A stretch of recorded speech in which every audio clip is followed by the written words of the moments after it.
Sakal Gunarnavasha Vande Guru Sri Charanaravindan.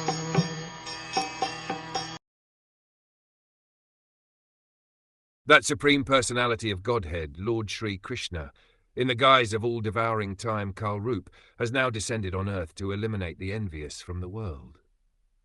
There are two classes of human beings, namely the envious and the obedient. Since the Supreme Lord is one and the Father of all living beings, the envious living beings are also his sons, but they are known as the Asas. But the living beings who are obedient to the Supreme Father are called devtas, or demigods, because they are not contaminated by the material conception of life. Not only are the Asuras envious of the Lord in even denying the existence of the Lord, but they are also envious of all other living beings. The predominance of Asuras in the world is occasionally rectified by the Lord when he eliminates them from the world and establishes a rule of devtas, like the Pandavas.